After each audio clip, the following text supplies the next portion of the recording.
Good evening. I'm Fred Lawrence. I'm the 10th Secretary and CEO of the Phi Beta Kappa Society, and it is my great pleasure to welcome you all tonight to the keynote plenary and networking reception for Phi Beta Kappa's Key into Public Service Conference. This event is made possible through the generosity of the Gray Foundation, John and Mindy Gray, and their Executive Director, Dana Zucker. These are extraordinary people. I have told every team I've worked with in terms of fundraising, every time you hear yourself saying what people have to do, you're about to make a mistake. People don't have to do anything with their resources. And when they choose to sponsor events like this, that's a choice that they make and a way in which they're making the world better. So we're deeply grateful to John and Mindy and to Dana for tonight's event. Since 1776, Phi Beta Kappa has championed education in the arts and sciences, fostered freedom of thought, and recognized academic excellence. As the nation's first and premier academic honor society, we do this because the arts and sciences are essential for a democratic society and a self-governing people. Many notable members of Phi Beta Kappa over the years, over the centuries, have shaped the course of the nation. Echoing Ralph Waldo Emerson, who gave his famous American Scholar lecture at the Harvard Phi Beta Kappa reception, talked about leadership being about a combination of wisdom, integrity, and service. And that is what the people in this room represent, a combination of wisdom, integrity, and service through service to local governments, state governments, national government, and from talking to some of you before, international government as well. The Society expresses our deep appreciation to our panelists and members gathered here tonight who will share their expertise, their experience, and their pursuit of excellence and commitment to the public good. You all demonstrate powerfully the value of pursuing careers with purpose, careers with meaning, and careers with impact, and by doing so inspire all of us, and especially current students and recent graduates gathered here. We are particularly grateful to one of the 41 members of Phi Beta Kappa who were members of the 119th Congress this evening. That's Representative Lizzie Fletcher. Now I've got some talking points here that I'm supposed to say about Lizzie Fletcher, but I'm not going to use them. I'm going to say that Lizzie Fletcher, well, first of all, I have to thank two other people. I've got to thank Shannon McDermott and Emma Stafford, her team, who, let's be honest, they create the illusion that you represent the Texas 7th, and they do a good job at it. Lizzie Fletcher is a distinguished member of Congress. She's played a major role in the House Committee on Energy and Commerce. She's been a supporter for the humanities, a supporter for higher education. And those of you who haven't heard her yet, you're going to find out she's a rock star.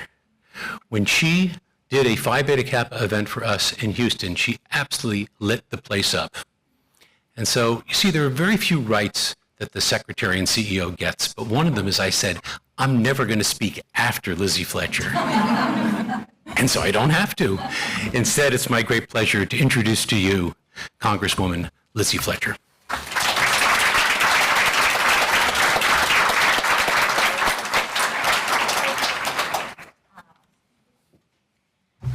Oh, okay. We joked about me jumping up on the stage, and I almost fell, so it happens to everybody. But thank you so much for those incredibly kind remarks, and now I feel, of course, like the stakes are even higher, but it's really just an incredible privilege for me to get to stand up here for just a couple of minutes and welcome you and celebrate you all here tonight, the scholarship recipients who are doing incredible work, and all of the people who are in Washington to start your careers or continue your careers in public service and in pursuit of knowledge and commitment to others. And I'm so excited about this fantastic panel of people who are doing the really important work on the Hill. I read their bios, so I know that these are the people who make things happen around here, and one person who asks a lot of questions and makes sure we know what's happening around here. And that's critically important. And I'm incredibly proud to partner with the Phi Beta Kappa Society, and of course to be a member of Phi Beta Kappa. And as a graduate of the College of William and Mary, the home of Phi Beta Kappa, I'm incredibly proud. Now, I graduated from the law school, which is easier to get in than the undergrad, I gotta say. So, but I am a member of the Beta of Ohio chapter from Kenyon College, and am absolutely delighted to be with you and to really help you briefly just make this connection between what it is you're doing and the importance and value of a liberal arts or arts and sciences education and what you're going to do with the rest of your lives. And I think it's so critically important. You know, up here we talk a lot about preparing for careers and doing all kinds of things and making sure that folks are getting all of the training and education they need. But there's nothing better than an education in what we used to call, when I was in school, the liberal arts, to make sure that you are learning how to think critically about the world around you, to ask questions, to make connections, to think big, and to study a diversity of different disciplines and areas and bring them all together. And the most important thing that you get from this kind of education, I think, is just a curiosity about the world around you. And as I look out at this crowd, I see a lot of heads nodding. I know there are a lot of people here who are spending their spare time thinking up big ideas, reading intense books and doing a lot of intense academic work, and thinking about how do we take this out of the library, out of the classroom, into the world. And coming to Washington, D.C. and working in public service is an incredible way to be able to do that.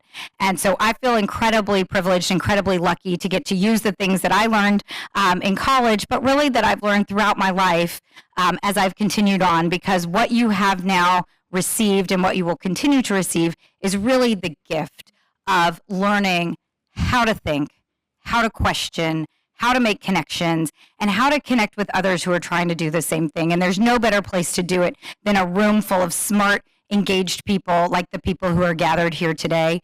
And so I'm just thrilled that you're here participating in this program. It was my privilege to make sure that you could meet up here and to be the host, the co-host, I guess, for this evening's activity. But I'm thrilled for everybody to hear from the panel, and really excited about what lies ahead for all of you who are doing some of this incredible work. I know we have a fellow Houstonian here, although we didn't get to meet on the front end, a fellow Houstonian here who's going to do some incredible groundbreaking work this summer.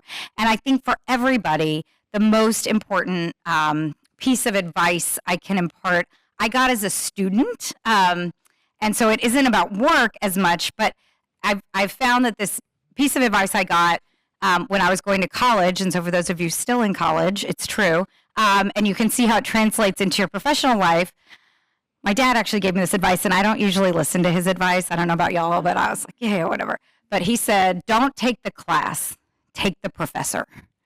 And it was such great advice. It was like, okay, you know, the good professor can make even the sort of dullest, most boring topic come alive and be fascinating.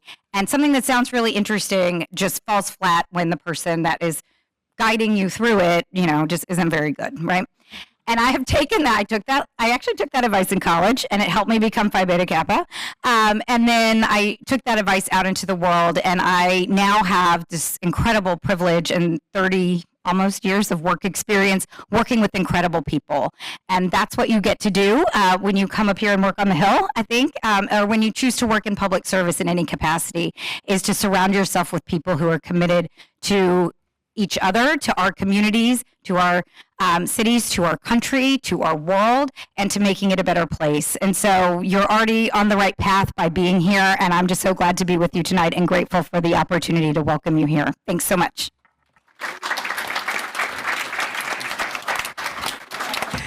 Thank you so much, Congresswoman. I am Esther Jones. I am the president of the Phi Beta Kappa Society, and I'm going to just turn to my script here.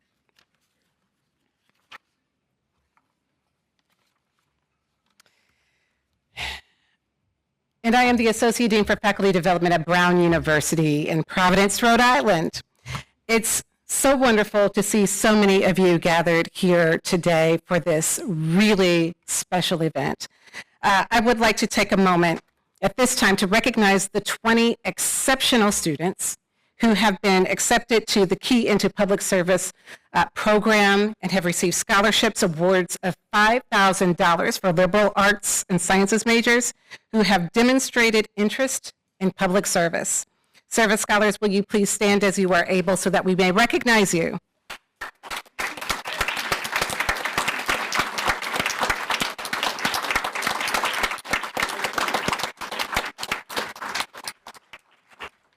These accomplished students stand out for the breadth and depth of their intellectual curiosity, community engagement, and commitment to others, even being among more than 800 applicants. This is why I said exceptional, more than 800 applicants to this program.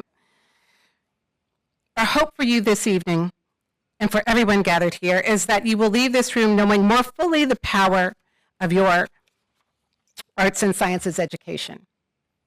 As you will hear shortly from our panelists, Phi Beta Kappa members demonstrate time and again that excellence in the arts and sciences opens doors to meaningful and productive and engaged lives that are meant to serve the common good. That's what it's about. A liberal arts education gives you the necessary tools not only to launch careers that matter, but to serve to the highest of your capabilities in whatever profession you so choose. Congratulations to you, your mentors, your family members, and the institutions from which you hail. And now it is my distinct pleasure to introduce tonight's moderator, Justine McDaniel, who has followed local, state, and federal government quite closely. She is a national news reporter at the Washington Post, where she has covered politics, national topics, and breaking news. She also reported on the 2024 election. Justine previously served as a news reporter for the Philadelphia Inquirer, where she covered public health, the environment, and state and local policy. Her reporting earned several Society of Professional Journalists Keystone Spotlight and Keystone State Press Awards. She received her bachelor's degree in foreign language and international affairs at the University of Puget Sound. She earned a master's degree in journalism from the University of Maryland and was a reporting fellow for the Carnegie Knight News 21 initiative on the future of journalism education. Please join me in welcoming Justine McDaniel, who will engage this phenomenal panel in a dialogue.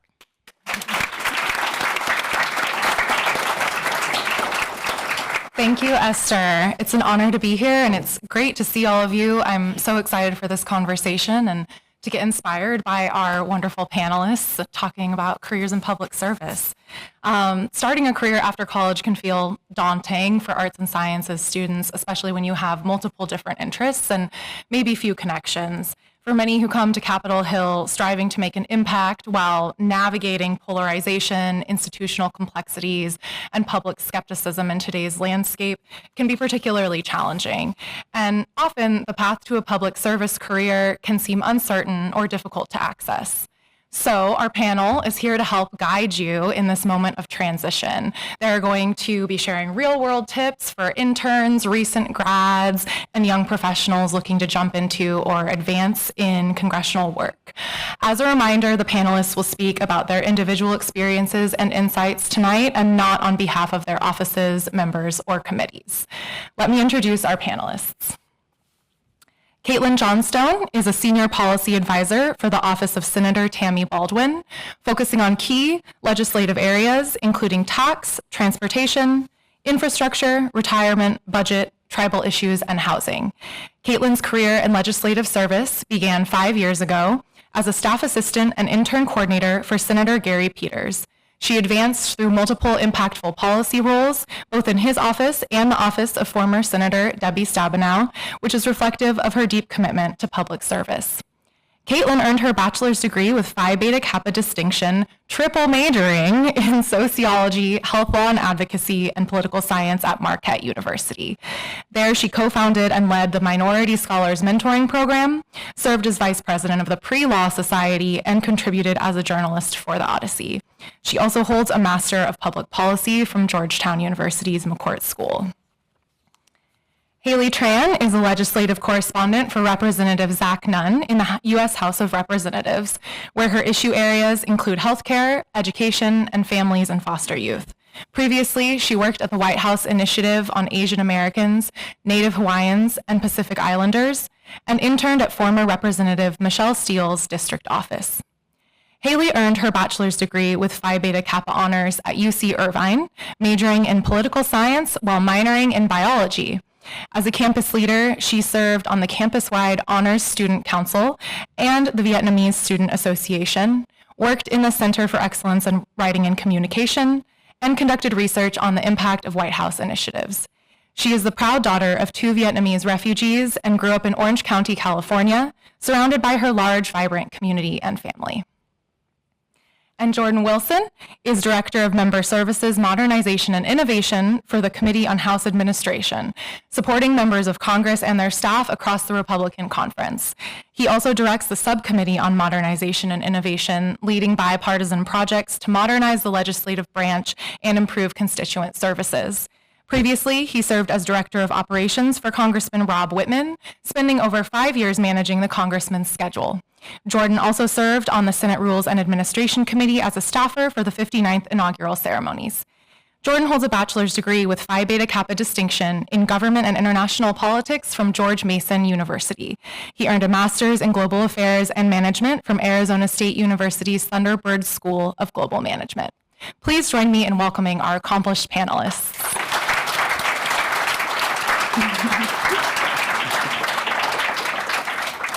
All right, so the transition from college to your career and those first few years working can be difficult. And I remember it being a huge adjustment and just wishing that I was already well on my career path and didn't have to go through all the hurdles of, applying and getting my foot in the door. So one of our themes tonight is, how did you all make that jump into your careers, and how did you create that bridge from your academic life into your professional life? So Kaitlin, let's start with you. You triple majored at Marquette.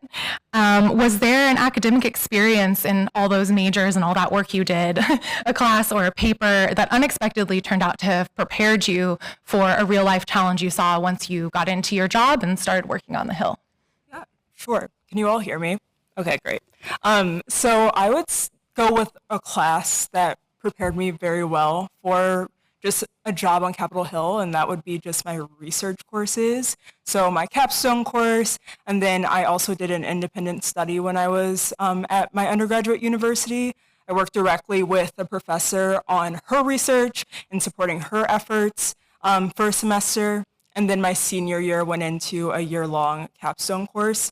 I find that those courses prepare you very well for the work world, just like you research all of the time when you're on the Hill. It's just a daily part of your job. So just learning those skills while you're there, both on the qualitative side and the quantitative side, and just interpreting research while you're reading different articles that you come across. But it also prepared me for grad school as well. Having that research background really helped me a lot in grad school as well. So research courses cannot speak more highly of them. That's great advice. I also research all the time in my job, and I did not do a lot of research papers in college, so I recommend doing them. Haley, you have some really interesting, diverse college experience because you started at UC Irvine envisioning a career in medicine. You even took EMT classes and worked at a children's hospital. So tell us, why did you pivot to a policy career, and also how does your interest in sciences, underpin the work you do as a legislative correspondent? Yeah, absolutely. I think if you told me I'd be in DC even a year ago, I would say you're absolutely insane. I never envisioned myself in a career in politics. I was always involved in student government, but as you said earlier, I was born to 2 Vietnamese refugees that escaped after the war. And so stability was everything. And I don't know if you've been keeping up with the news cycle. Stability isn't exactly the name and game of politics. And so I did what every single Asian American does. And you're like, I'm going to pursue medicine. I think that's what's going to be the thing. So I did the children's hospital. I did an EMT class. And I was in an EMT class. I remember doing compressions on a dummy. And I thought about it being a real person. And that's when I knew I probably should not pursue medicine. I loved learning about medicine. I loved biology. Maybe I shouldn't be the person that is an EMT person, that I wouldn't trust myself with my own life if I showed up. It's good you decided that then. Yep, good I decided that early. So coincidentally, at that same time, as I was doing all of the medical school stuff, I was also very involved in the community, just as a side hobby. And a person from my community that was actually a close family friend, I had no idea that he actually worked under the Bush administration. He approached me and said, "Haley, I see what incredible stuff you're doing in the community. Are you interested in an internship with Michelle Steele's office?" And after that whole experience with the EMT, I was like, I'm willing to try anything at this point.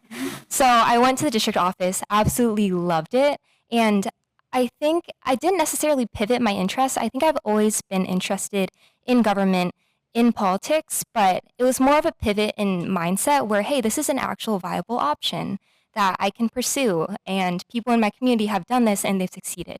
And now as an LC for Zach Nunn's office, I have the wonderful opportunity to represent him in the healthcare portfolio. And so now when constituents come in and they're doctors or they're nurses or they're talking about pharmacy, then I know exactly what they're talking about. And I can also build rapport with them, being like, hey, I get you. I work night shift at the PICU, the Pediatric Intensive Care Unit. I understand your struggle.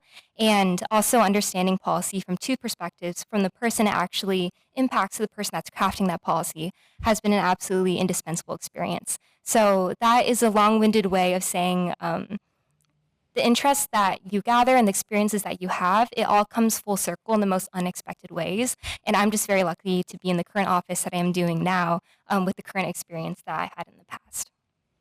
Yeah, that's such a great example of how whatever your academic interest is, if you pursue a policy job, you can use it. And, you never know when it might come up and help you out in your career. Yeah. So Jordan, tell us how you kind of bridged from academic to professional. You majored in government and international relations, and you're a self-described international affairs nerd, I've heard. Yes. So can you talk about some of the opportunities you've had to explore those interests while on the Hill, maybe expected or unexpected? Yes, thank you. And thank you, Phi Beta Kappa, for having us. So growing up, I was a first-generation college student, obviously then first-generation master's student. I also had a learning disability from K through 8th grade for me, and 9th grade was the first year that I got out of that. So at the same time that I was having challenges through K through 12, my local church, I was in the Sunday school class with my grandmother, and our Sunday school teacher was my member of Congress for that area. So every Sunday I got to go to church, and before he would start with a sermon or whatever he was preaching on that day, he'd do like a 15 minutes, hey, this is what I did in DC the last week. It was always, he was very interested in Israel and foreign affairs. And so I got to see myself, I guess, struggling at the time, but also see someone who was really doing, in my head, big things with their life. And a lot of it was international focused. And so sort of those two things merged. And that's what formed, I think, some of my early interest in international relations and global affairs. So fast forward, I get to the Hill, interning, think I'm going to go the pre-law route because that's what pretty much everybody in DC comes for, law school, right? And started doing policy work and hated it. So I was like, okay, well, that sucks. So then I moved to communications and started doing some comms work in my office. And I was like, ooh, I don't like that either. So then I was like, what am I doing here, y'all? And so my chief at the time was like, you're really good at like managing, talking, like operations. Oh, by the way, I'm leaving the office next week to go work in the administration, and we need a scheduler, and I've already put in the paperwork, and you're going to be our scheduler. You start Monday. So I was like, okay, cool. Got a pay raise and got a nice desk. So I was happy at the time. And so I was very cognizant early on that when you're a scheduler, it's very easy to be pigeonholed, and I did not want to do that. I did not want to be someone that just put things on the calendar. I was happy to do that, but I wanted to do more. And so over the couple of years that I was in that role, as she read in my bio, I did it for almost 6 years. My boss at the time was a very senior member of the Armed Services Committee, and so everything we did was mostly international relations at some point. And so I was not invited into any of those meetings, even though I said, hey, I have the education. So over time, I proved to my bosses that, hey, if I'm smarter on these issues, your schedule and your time is going to look a lot better because I'm the one that manages it. So after a few years of asking, I finally got into some of these policy meetings, which got me a high-level understanding of defense posture and global combatant commands and how many ships should be in the Navy and where's our nuclear fleet and stuff like that. So I then parlayed that into, okay, my boss at the time liked to travel. We call them CODELs, congressional delegations. And so then I started planning those for him, where I was working with embassies and I was working with committees to put together a schedule for my boss to travel internationally. Fast forward, I took the job on the committee that I'm in now, and that was when the Republicans took the majority last Congress, so 2.5 years ago.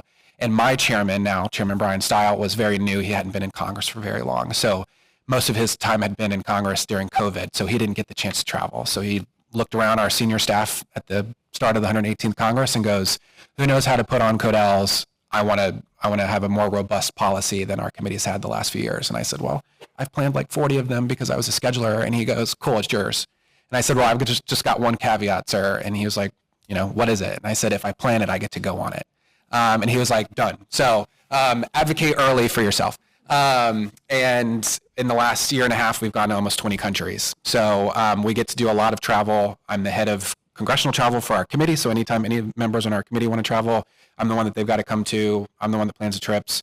And then because my committee oversees the House of Representatives, a legislative body, we are in frequent communications with other legislative bodies around the world, whether that's the EU or individual nations. And so I get to lead a lot of that. So I say all these things to say, like, I had an interest and I had to find my path into this, take the skill sets that are unique and innate to you, figure out how to do them very well, and then strategically sort of parlay that into maybe the area you want to go. Yeah, that's great advice. I love hearing how each of you got to where you are because all the stories are so different. And I think that's true of so many people in DC. I want to change to a new topic. I'm curious what your thoughts are about kind of what the most important parts of your experience were for getting to your careers. People often wonder, is it an internship that I need to have, or is it a specific academic credential, or is it networking? And Haley, you had a really interesting experience with your thesis research kind of coming together with your internship experiences. Can you talk about that and about which parts of your work experience that you had going into your job that felt like they mattered most getting your career off the ground? Yeah, absolutely. I think if I'd never had a huge master plan, which is crazy because I'm such a type A person. But I think truly I am a personal believer and you can have as many lines in your resume as possible. You can read 10,000 articles, but truly what makes a person is the community that you have around you, the connections that you have that are meaningful and that will carry you for your entire career. And that has just been proven time and time again. Regarding my research, I did research on the symbolic and also substantive value of White House initiatives, particularly as it relates to racial communities. And I just knew that I wanted to utilize that experience and optimize it so that I would get the most out of it, aka I wanted to make sure I was networking while I was doing it. And so part of my research experience was basically, these White House initiatives have been alive ever since the Clinton administration in 1997. And so there's so many people that have worked at these and have been at the top of their careers. And I wanted a way to get to speak to everybody. And so part of my research was messaging 200 people on LinkedIn and going, anybody want to have an interview with me so I can talk to you about these White House initiatives? And so through that, I was able to make a lot of connections that later on I still have and are very great mentors to me today. And I think that goes for every other aspect of my career as well. For example, in Michelle Steele's office, being an intern in there and making it a point to have meaningful connections. So whenever I'd go into the office as an intern, I would always be like, hi, wonderful to see you. Good morning. Is there anything I can help you with? Also, what's your take on this? Or I'm trying to make this decision. Do you have any advice on this? And I think that makes you really stand out. And so by the time I ended my internship, I was actually offered a position in the office, which I declined, not because of the office, just because things didn't work out graduation-wise. And that actually later on allowed me to get the current job I have now on the Hill with Zach Nunn's office. And that also goes for the White House Initiative as well. So I interned first, and then at the end of the internship, utilizing the mindset that I had previously with making meaningful connections, I got invited back by the staff to be a staff assistant, and that's how I initially moved back to DC. And so I'm a strong believer in whatever opportunity that you are given, optimize that, do whatever you can. You only have such little amount of time and to make an impression, and also make meaningful connections for people that will vouch for you. So I can't say it was a specific experience. It's more so, how do you utilize those experiences to meet incredible people, and how do you attach yourself to those incredible people so they will vouch for you in the future? I think that has been the most life-changing thing. That's great advice. Do you have any advice for folks, and both of you feel free to jump in as well, on how to start those conversations when you might be intimidated to network or sort of feel like maybe you don't know if they want to talk to you? What was your strategy? I will be very real. There are some people in DC that when you're talking to them, they're looking across the room to see who they can talk to next. And that is a terrible feeling to have. But also there's some people that you meet and they're incredible and they are locked in and they want to talk to you for the entire time. And I would say it's not about the amount of people or amount of business cards that you get. It's focusing on those people that you can tell immediately that they care and they want to invest in your education, in your career. And after that, send follow-ups, be like, hey, I'm looking for this job. Do you have any leads on this? There's so many people on the Hill and so many people in government that genuinely do want to help. It's all about putting yourself in opportunities where you're able to meet those people and then weeding out those that may or may not be so helpful. Mm-hmm. Did either of you want to add anything on overcoming networking nerves? You have to fake it till you make it. Mm-hmm. I mean, it's so cliche and funny, but it's the truth. I mean, I just told you I had a learning disability and failed third grade 3 times, yet I was briefing a chairman of the United States House of Representatives 3 hours ago. How can that be? I think the best piece of advice I got from my first chief was if you, she looked at me one day and she was like, Jordan, if you have the confidence to walk into a room and that confidence matches the room, you'll be able to walk into any room you want to go into. And I've just never forgotten that. So you've got to be your own best believer and your own best advocate first. Yeah, I would also just add, we've all been in your shoes. Everyone in DC has, even if they pretend that they haven't, they have. So please know that we all are expecting the emails. We're expecting the cold reach outs on LinkedIn from people we don't necessarily know, but are asking like, hey, would you be willing to have a virtual coffee or coffee in person to just learn about your job? Like, just say, I'm interested in learning about your job, and that people in DC, they love to talk about what they do. People here are very passionate about what they do, it's actually kind of a cool situation where everyone's very, very passionate. But the thing is just do those cold outreaches. It's been very rare when like someone I've reached out to has not responded. Like I can probably count on like one hand, and I've been here for 5 years. People respond, so just don't be afraid to put yourself out there. Yeah, I think that's really helpful. I want to hear a little more about what it's actually like working on the Hill, which I have never done. Jordan, you have a career that kind of spans these operational and strategic leadership roles, and you helped plan 3 presidential inaugurations, which I would love to hear about, along with the new member orientation for the 119th Congress and the bicameral summer intern series, among others. Can you share 1 or 2 hard lessons that you learned from one of those experiences? Yeah, well, one of those lessons is when you're good at small things, you get voluntold to do big things. So just do things with excellence, and it'll be interesting for you to see what you attract. Like I said earlier, the scheduling, sort of administrative operations management side just comes naturally to me. I'm very interested in it. I spend a lot of my personal time reading about it, studying it, and I've just tried to focus on doing my actual job right in front of me very well. And when you do that, the folks on the Hill that are watching you that maybe that to you doesn't seem like they're watching, they notice. And it's amazing the responsibilities that you'll get from there. A couple of lessons that I think I've learned, if I could distill them though, is to never assume. When you're running an inauguration, I was the advance person for outgoing President Biden and then incoming President Trump just in January of this year, feels like 20 years ago. And every single detail you cannot assume. You cannot assume what room they're going to go in. You cannot assume what time they're going to arrive, even though you're talking to their presidential detail. Like, you can assume no details. And so it's your responsibility to figure it out. It's your responsibility to know. It's your responsibility to step in when nobody else is stepping in, to handle the situation, do whatever it is. So never assume. 2, fill the gaps. Not necessarily like in a big event like the presidential inauguration, though I think there are plenty of gaps there, but just in your day-to-day job, I think the most success that I've had is looking at an operation and seeing where things are falling in the gaps. And then I was the one to advocate to pick them up, whether I wanted to do the job or not necessarily. I think one big one that stands out for me in my career was several years ago. The district that I worked in was a rapidly changing demographic district. and I was from the northern portion of it, which had the biggest changing demographics, so I knew it best. And I noticed that our district staff just were so bogged down in other areas, they were not paying enough attention to that district. And so I made like a 5-page pitch to my boss about ways that I could, as a DC staffer, living in DC and having my desk in DC, be helpful in that region in a select few ways. And he was like, do it today. So I started doing that, and we, over a period of months, I mean, it takes time to build these things, we really saw opinion of my boss swing in some positive, issues that we hadn't seen before. And so that made a big difference to my boss. And again, it was just, I noticed we weren't paying attention to something and was like, let me do it. I didn't want to be a district staffer. I don't want to be an outreach coordinator, but it meant a lot to my boss. And because I took that initiative, he gained trust in me that, maybe we didn't have before.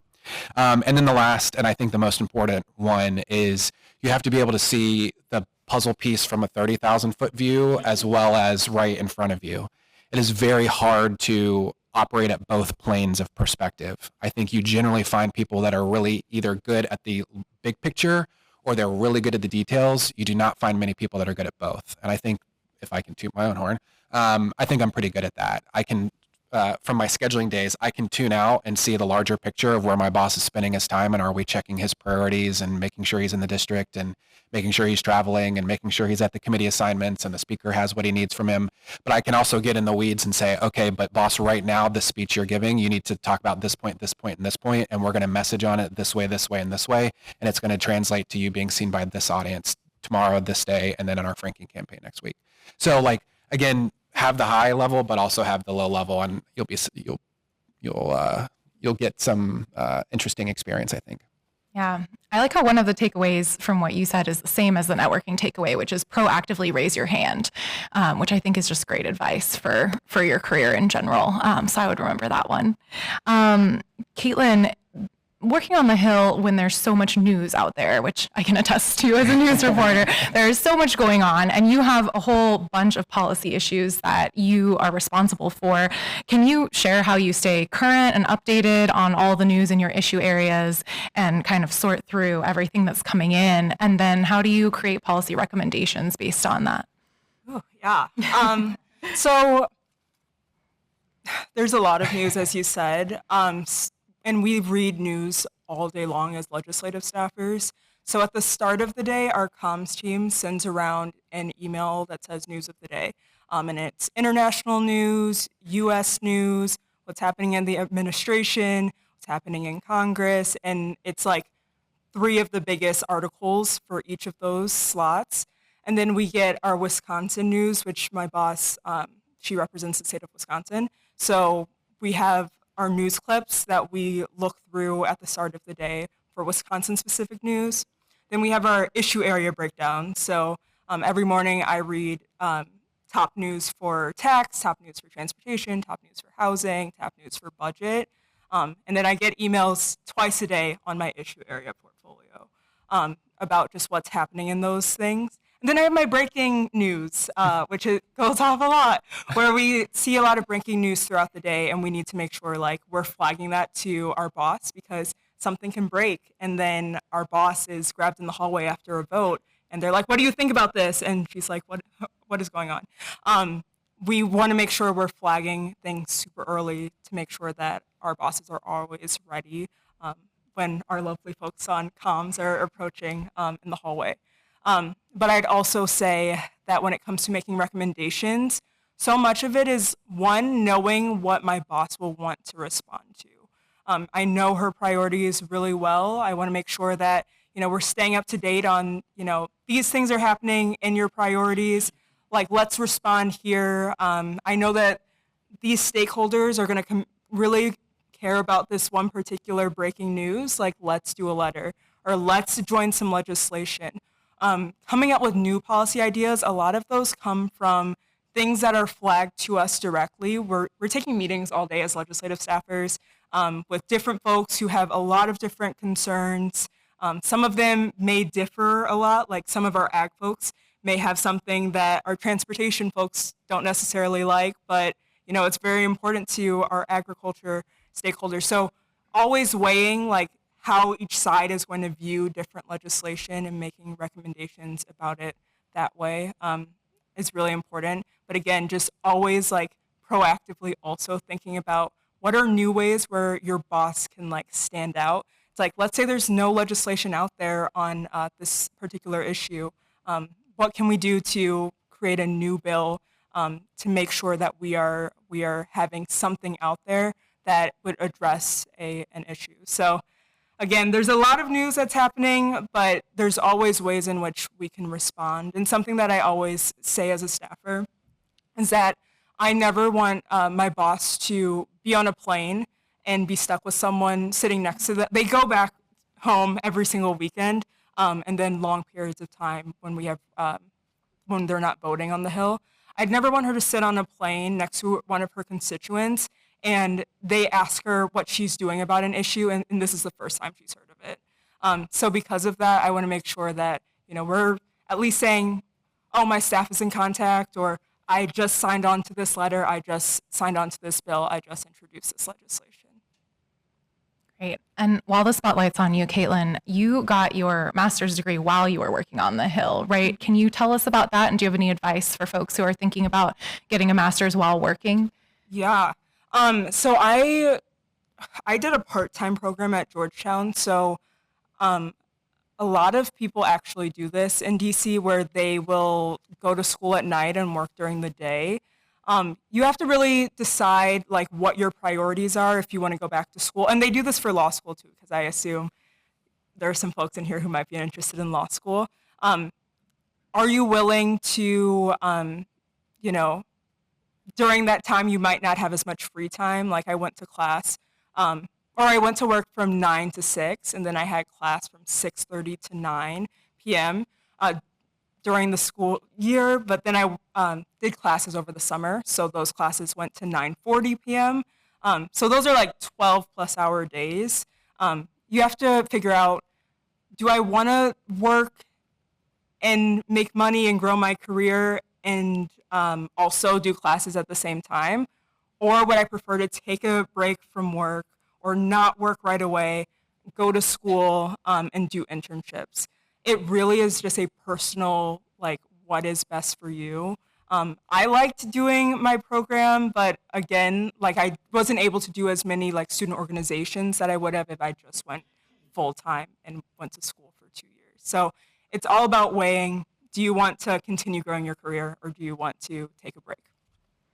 Great. Thanks. That's helpful. Let's talk about preparing for a public service job. Jordan, you also lead bipartisan projects to modernize the legislative branch, improve constituent services. What kind of skills help you push change forward when you're working in an institution like Congress? How do you think that your arts and sciences education prepared you for that job? And also, how did it not prepare you? What did you need to learn on the job when you're kind of being parachuted into such a unique institution like Congress? Yeah, that's a wonderful question. So most of what I've talked about today is my Director of Member Services job. This specifically, I'm also the subcommittee staff director for our Modernization and Innovation Subcommittee. That subcommittee is a very unique one among the House of Representatives. It's the only one that in our committee rules has to be totally bipartisan. So it's 2 Republicans and 2 Democrats on the committee. Everything that comes out of that committee has to be signed by all 4. Which sounds wonderful. In theory, it is, I said I'm a first generation college student. I worked 3 jobs to pay for my undergrad. Like I've had some challenges, I guess, to overcome. This is the most difficult thing that I've ever done. It's literally just like making Congress better. We've got a 10% approval rating. Clearly there's some things we can agree on to make it better. And it's still the most difficult thing that I've ever done. It's very rewarding. And so I don't want to discourage you from that. It's just, I think in a time where we're so absolutist as we've become, it's just very hard to keep those dialogues going. As the director of the program, I've got research assistants, I've got deputies, I've got the support staff. My main mission is fostering a space where these 4 members, 2 on both sides, feel safe and where they can communicate at a personal level amongst each other. I have meetings with our minority staff all the time, and we get to a good place. And I think a lot of the trust that we've built relationally, I think maybe Haley, you said it earlier, a lot of this networking is transactional. DC is very transactional. Congress is transactional. But I think where you can build like actually deep relationships is where you can base future success on. And so my minority staff, again, I'm a Republican staffer, my minority staff, the 4 members, we all know amongst ourselves that yes, we disagree on a lot, but I'm not going to go to the press, and bash my Democrats. And I know that they're not going to do it to me. And I know when I say this is as far as I can go, they know that they're going to respect that red line, and I'm going to respect theirs too. And so I think it's being a person of integrity. And I don't just say that as myself. I say like my team, our minority, our members, they have that. It's really top down. You know, if our members wanted to be super political and run the committee that way, I guess we'd operate that way. Fortunately, we don't. So it's patience, it's agility, it's not being too rigid in what the outcome is. So for example, I think a good example, I'm literally was in like 50 meetings about this today. I'm working on introducing a new AI technology to the House for the first time ever. It doesn't exist. It's a new sort of pathway that we're going to bring in some AI technologies to hopefully increase staff capacity and thereby actually make constituent services, the things that you all in your districts actually interact with your members on, better, hopefully. And create new ways that members can communicate back to their constituents.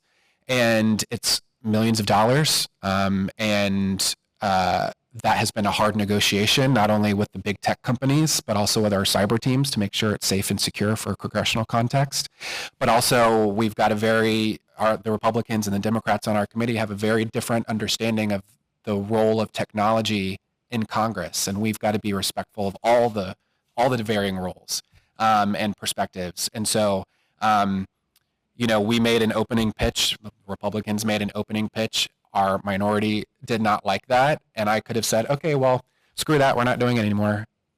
But we didn't, because it's something that we ultimately believe the end result we all want to get to. It's just how do we get there? And so we held in a room. It was supposed to be a 20-minute meeting to sign off on something. And we were in there for 2.5 hours hammering it out, the details. And we got to an outcome that I think you should be hearing about sometime in the next couple of weeks, which I'm very excited about. So it's just patience and its ability to have hard conversations, I think, is kind of what I think leads the breakthrough. Yeah. And for anyone who might be looking to follow in your footsteps, do you have advice for folks on how to kind of build the skill set to have these more advanced operational strategic roles? The saying that I always say is bloom where you're planted. I think I'm very successful at my role now. This is my 10th year on the Hill because I've done almost every other role. I was a staff assistant. I was the entry-level staffer answering phones. I was giving Capitol tours. Like I said earlier, I tried the legislative policy route. One of my main bills got signed by a Democrat speaker and a Republican president. So like I've passed legislation. I've written memos to my boss. I've been on the comm side. I've written an op-ed. I've written tweets. I've taken the pictures. I've been at press conferences. I've been the scheduler, and I've been, boss, you're 15 minutes overdue for the freaking vice president of the United States. Like, you got to go. And I've been a committee staffer now for a long time. And so when I go to a staffer for, something between our bosses that we need to handle and say, hey, we need to get here, I think I can speak to them in a way that they know I know where they're coming from because I've been in their shoes. I can say that now with hindsight. If you had asked me 5-10 years ago, I would say like, what the heck am I doing here? I've been in this job too long. I'm tired of scheduling. But I say, so bloom where you're planted. Do the best you can with where you're at because you never know how that's going to come back to aid you in the future. 10 years ago when I started on the Hill as a staff assistant, the director of member services role that I have and the subcommittee that I now lead, neither of those existed on the Hill. So yes, have a pathway, have a forward motion, have the drive, but be open to the journey and the process so that way you're not locking yourself in too far. That's what I'd say. Yeah. So bloom where you're planted, take the opportunities that are arising to you, and just do a really great job doing them. You talked a little bit about bipartisan collaboration, and Haley, you previously worked for the Biden White House, and now you work in a Republican office. Can you tell us about how you navigated that transition and talk about how you build bipartisan relationships? Yeah, absolutely. I think it's important to give a little bit of context here, where the White House Initiative, like I said, was established under Clinton, 1997, was reinstated every single presidency until the Biden administration since then, including Trump's first term. And so it was a bipartisan initiative, even though it was technically a White House initiative. And so it being under the Biden administration, I was very lucky that my executive director took a chance on me. She knew I was conservative. She knew that I worked for Representative Michelle Steele. And because of the work that I did when I was an intern, she trusted me and she knew that I was there because I wanted to serve the community. And that was the most important thing. And so working under the Biden administration, it was such an incredible experience. I was able to learn so much about how the Democratic side operates, how they serve communities, and there's so much to learn from there. And I won't lie to say it was very difficult after I ended that previous job to understand where to pivot from there because, like I said, network is so important, and I had a lot of Democratic references now after working under the Biden administration, but I didn't exactly know where to pivot from there. And bipartisanship does exist in DC, but sometimes it doesn't, and sometimes people will judge you for what you believe in. And there's a lot of mentors that I had that I thought were very close to me that just said, if you're from the other side, I don't want to talk to you. And that's completely fine. That's their prerogative. And I was very lucky that after I finished my time at Michelle Steele's office, because of the connections I had there, I was able to bring it full circle and now work on the Hill for my current representative. And I really love my current office that I'm in because we're one of the top 10 most bipartisan members in Congress out of the 435. That's incredible. What's also incredible is that 90% of the bills that we signed on to last year were bipartisan as well. And so when I was interviewing for this job, I was lucky enough to find an office that understood where I was coming from and also really valued bipartisanship. And I think what I've learned from that whole experience is in my personal life, and when I'm finding young people that want to work in government, I'm very much so of the mindset where I'm investing in the person. And if I believe in you, regardless of what affiliation you have, I will invest in you and I will send you opportunities. And I think at the end of the day, that is what we should all strive to do. And I think that's what PBK does so well, is that it brings such a diverse group together and across all aisles, and it figures out how to empower everybody. So I would say bipartisanship does definitely exist. There will be people that do not believe in it, and I think it's up to us to be the people that do believe in it and do forge those connections with each other. Yeah, it sounds like you stayed true to who you are and really just leaned into your personality and pursuing what you wanted to pursue, and now you look for that in folks who are coming to you as well. And that leads really well into something I wanted to ask Kaitlin about. Kaitlin, you co-founded a mentoring program at Marquette. So how would you encourage new graduates to leverage their own unique experiences and convey their personal identities and, use and show who they are when they're applying for jobs? Sure. So I created this mentorship program after my internship in DC.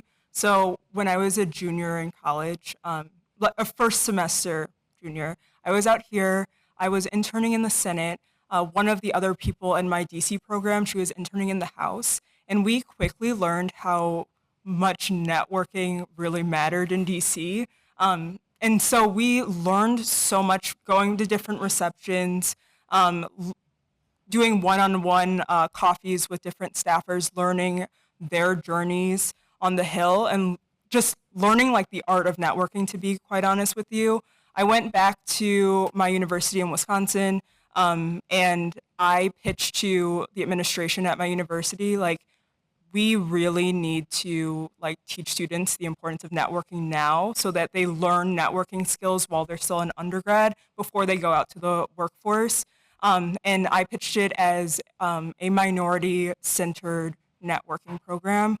So I created a program called the Minority Scholars Mentoring Program, where we paired undergraduate students in the same major, upperclassmen with underclassmen. So folks who are upperclassmen had a number of different mentees in their same major and would help guide them in, this is how I found my first internship. These are the different resources at the university that I took advantage of. These were the different things that I did to get through these really tough intro classes. And when those folks become upperclassmen, then they can become mentors to new mentees, and creating this pipeline of continuing to make sure that minority students at the undergraduate level learn the importance of networking. Because if you go to the Senate, like we have the Senate Diversity Initiative where they post how many minority staffers there are, and those numbers are very low, especially when you look at the senior positions and the top positions on the Hill. So making sure that people who look like me really knew how to land on the Hill was like very important to me. So I ended up, when I came out here, I was able to take a lot of the things that I had learned from my my DC internship experience, leverage those relationships that I did have when I was a junior. I kept in contact with those same people. So when there were openings, I already had those connections where I wasn't just saying like, I'm looking for a job, like I'm reaching out to you for the first time. Instead, I'm like, hey, remember me? Like we worked together. I was an intern in your office. Just so you know, I'm graduating in a couple months. If you see any positions, please feel free to just keep me in mind. I'd love to hear from you.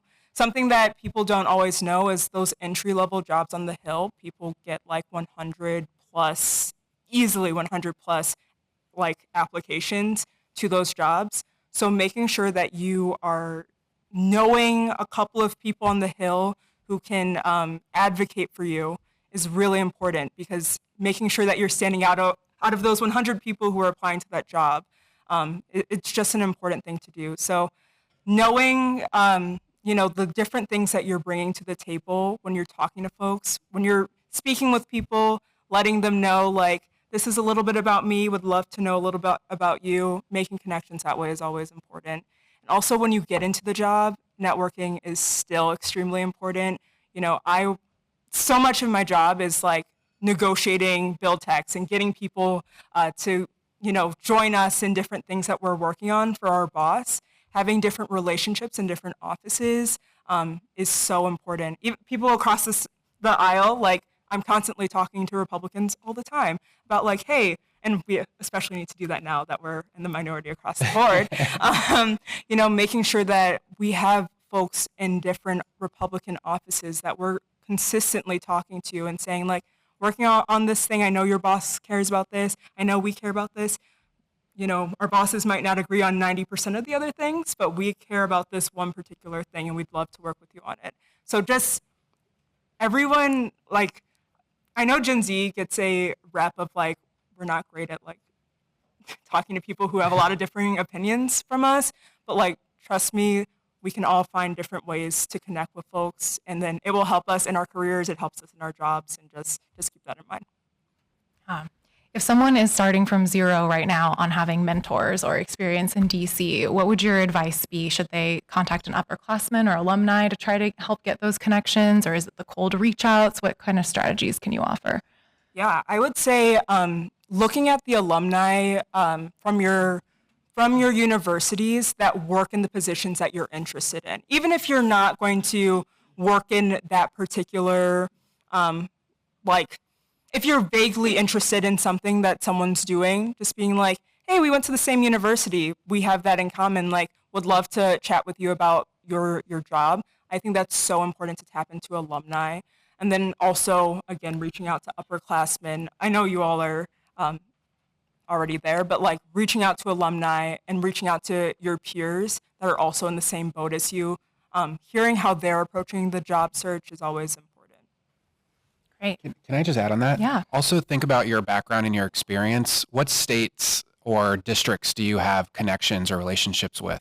Is your grandmother from North Carolina and your cousin that you visited one summer and have fond memories from Rhode Island, and then you vacation every December in Nevada? Like, think about those experiences. Those are connection points and then reach out to those states or those members of Congress for those areas too. That's another good way to reach out.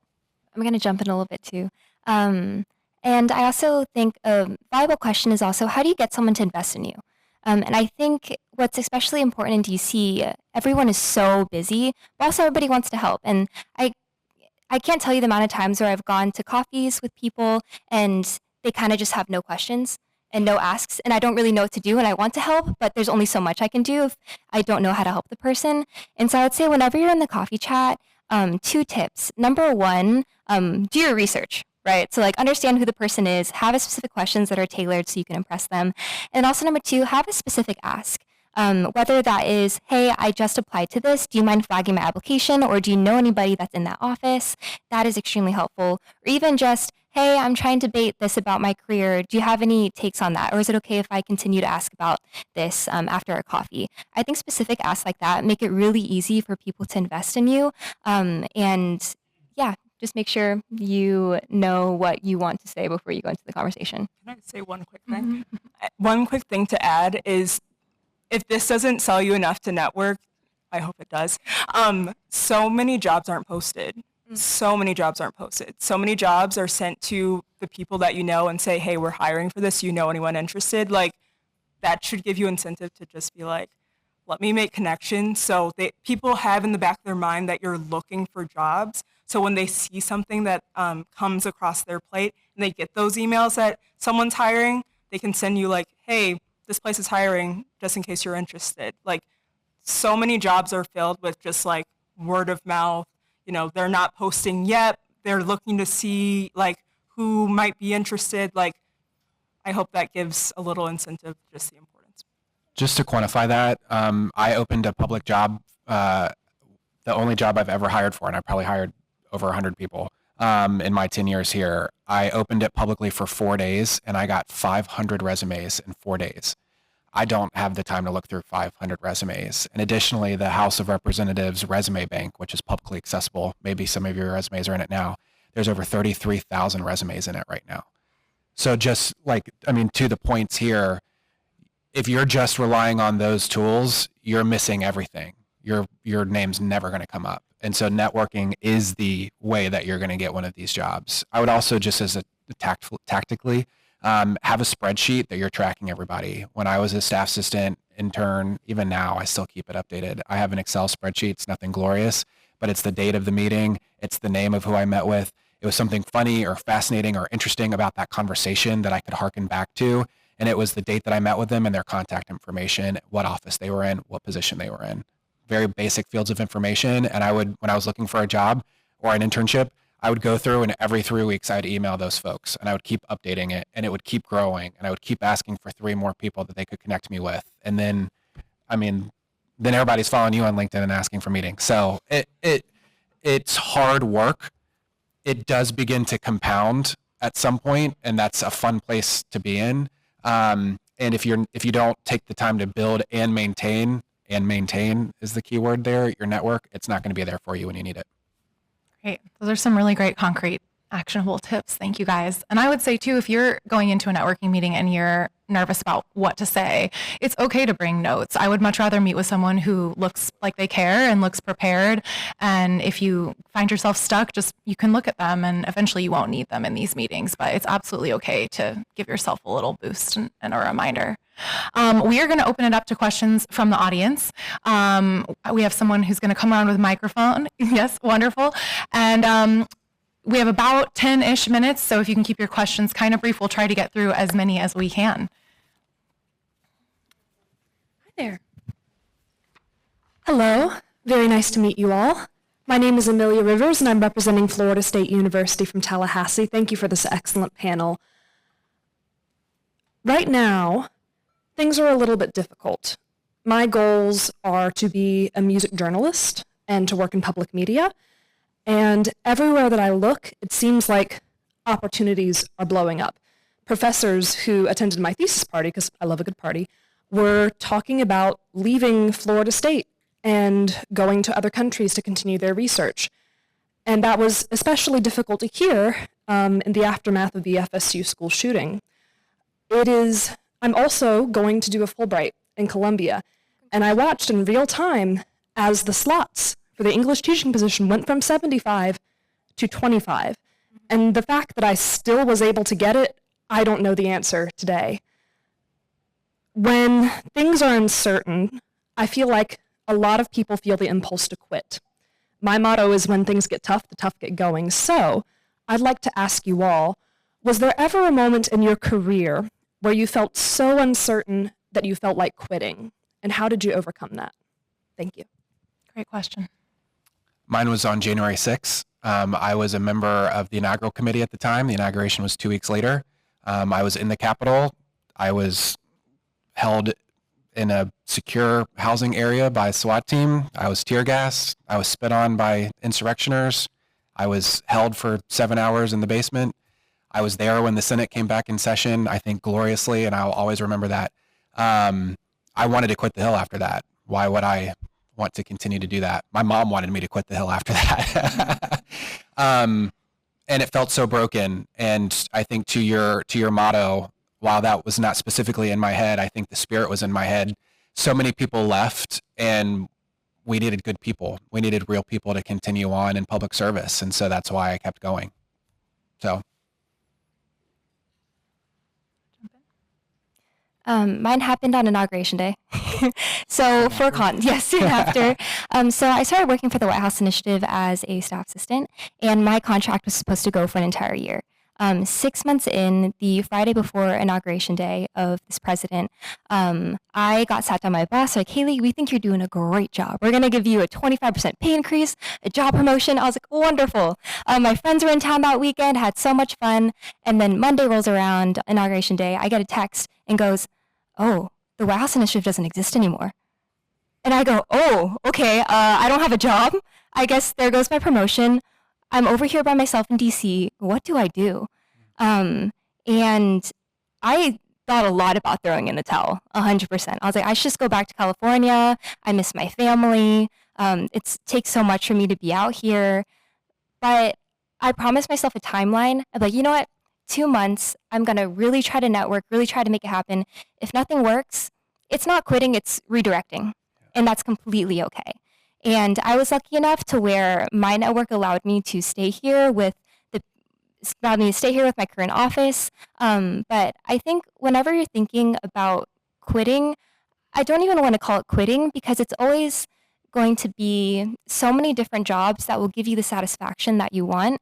And sometimes it's just timing. It has nothing to do with you, it has nothing to do with your ability. A lot of it can just be the current climate. And I think in those times, it's really important to remember why you're in the current profession that you are. It's not the title, it's not going to be the job, it's going to be what you want to accomplish out of that job. And there's so many different opportunities out there that will allow you to get that experience. And it doesn't necessarily have to be tied to a specific title or field. I would say, for me personally, people tell you about how to get somewhere, but not necessarily how to climb somewhere. For me, I remember kind of wanting to throw in the towel when I was passed up a little bit promotionally, and then also turned down for a higher salary when I was asking for a pay bump.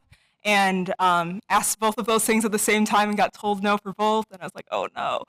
So I was just like, maybe this isn't for me, public service. I'll just go to what I've been doing. Public service doesn't necessarily always have the best pay. We could go somewhere else and make a lot more money, but we might not have the same enthusiasm about what we're doing. So just remembering why I started why I started in the role that I wanted in the first place, reminding myself what I bring to the table, and then knowing that other opportunities will come along.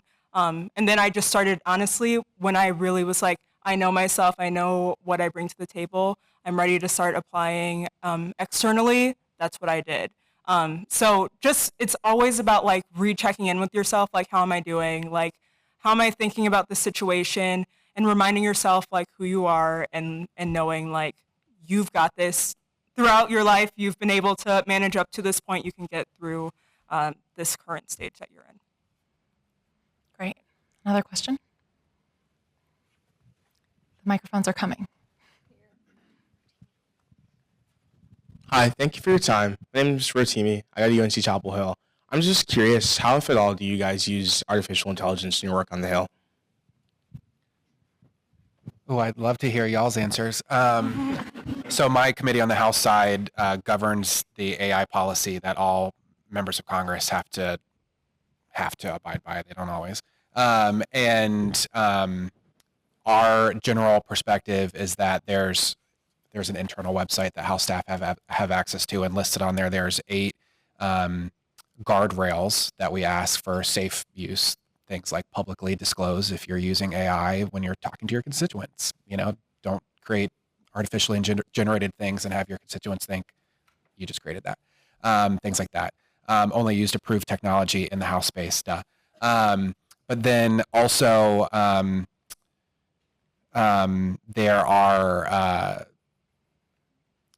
there's an encouragement that every member of Congress has to build on our base policy with how that office is going to use those use cases. So like a scheduler can do this, an LC can do this. And so we set a broad framework.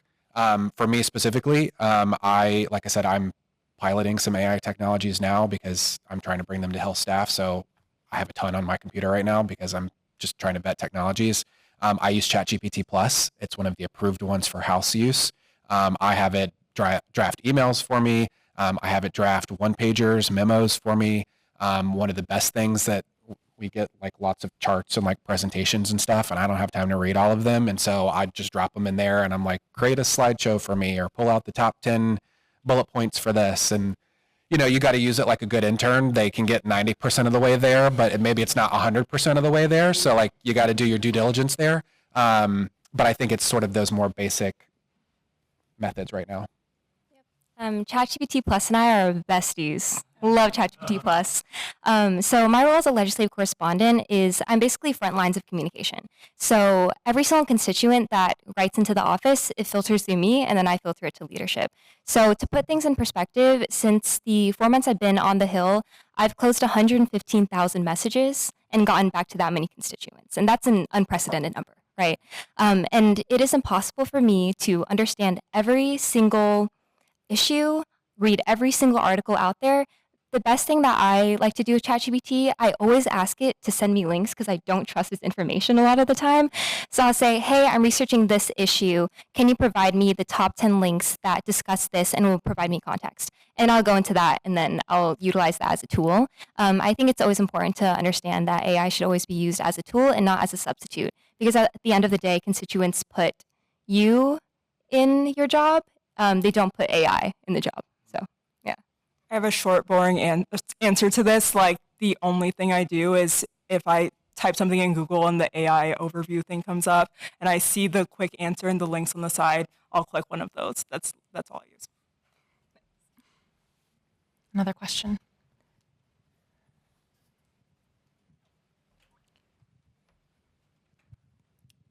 Hi, I'm Charles Snyderman. I've been a member of Phi Beta Kappa since 1968, and I'm in my 45th year of a career in public service as a physician and scientist at the National Institutes of Health. Thank you for your service. Thank you.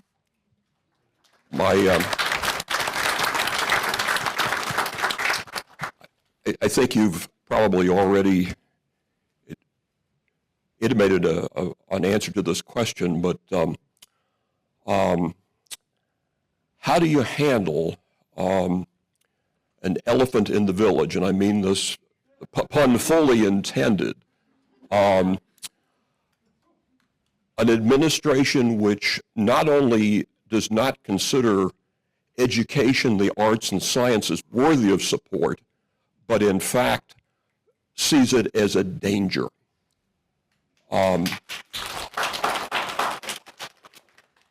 One of my colleagues, of whom you're probably aware, had death threats against himself and his family for simply presenting science.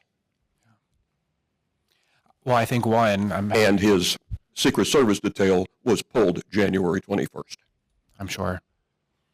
A recipient of both the Presidential Medal of Science and the Presidential Medal of Freedom. I would say to that, I think a lot of it is rhetoric is the issue. And I see that my committee has jurisdiction over member security. We are on track to hit 9,000 member threats just this month. That's 9,000 against 441 members of Congress. And so I think we need to tone down the rhetoric because it's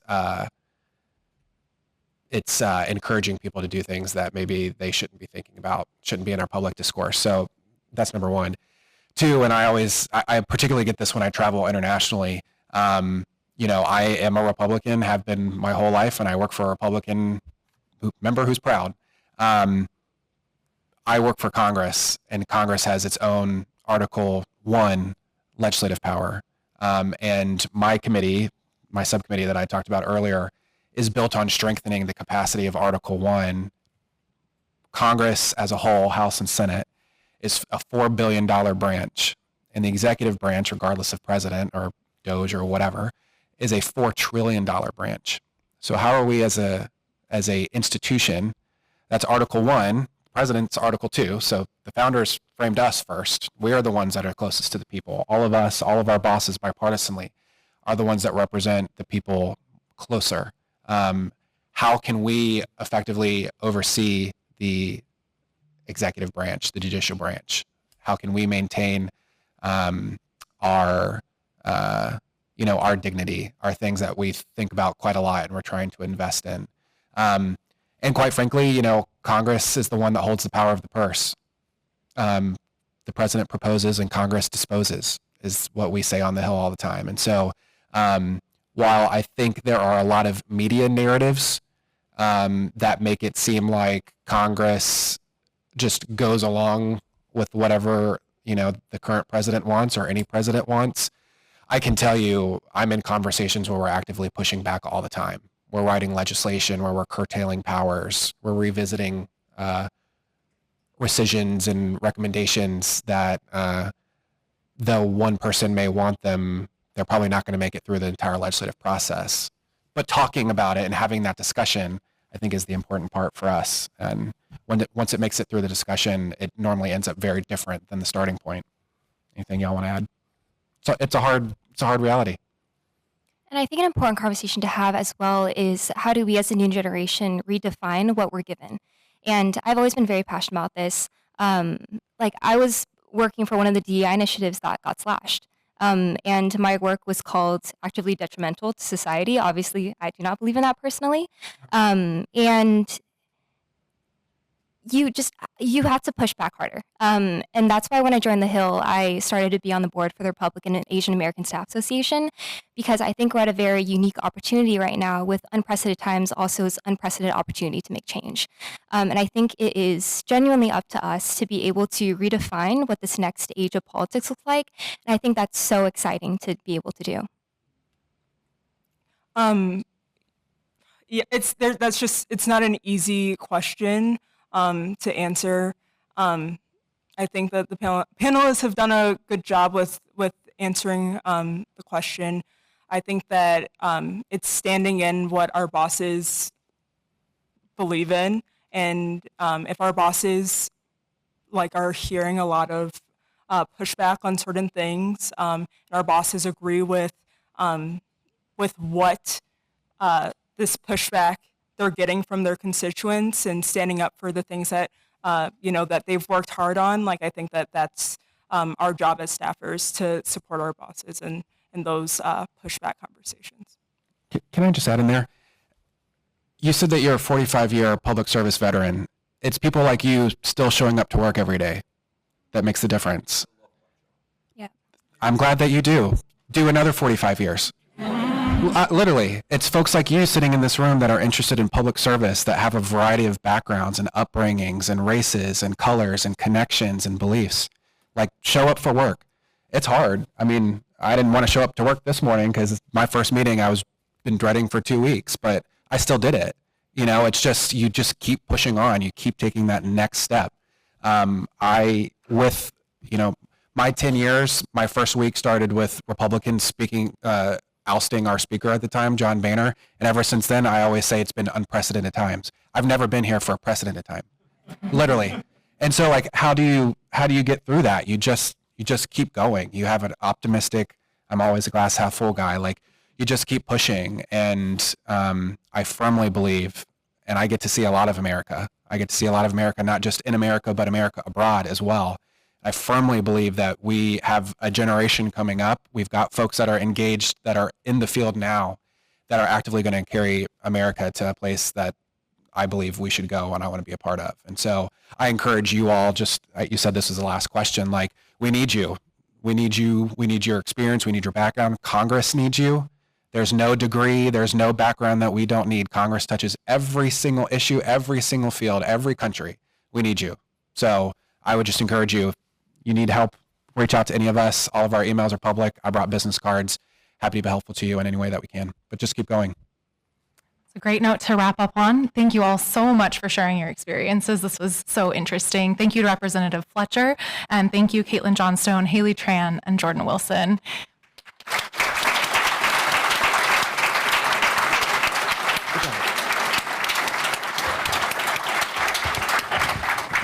Two quick words of thanks and then a quick observation.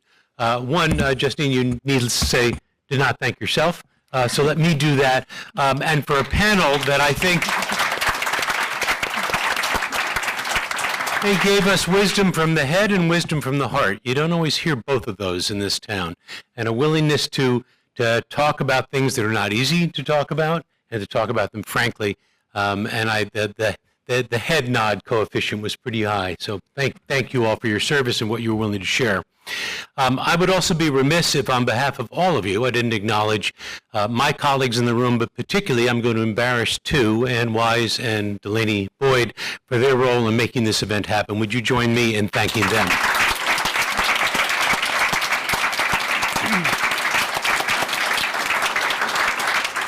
And then just a final observation to end on, looking for through lines through the entire evening. And I kept reflecting back to Lizzie Fletcher's father, who said, take the professor, not the course. I think that's not just college advice. I think that's life advice. And I think that's what we heard tonight. Think about the people you're meeting. Think about the people behind the policies sometimes. Think about the lifelong career public servants who, with the passion that we heard, represents the person behind that passion. That's, I think, what draws us here. Yes, the ideas, yes, the politics, but behind it all is the people. Thank you for sharing that. Thank you all for being with us tonight.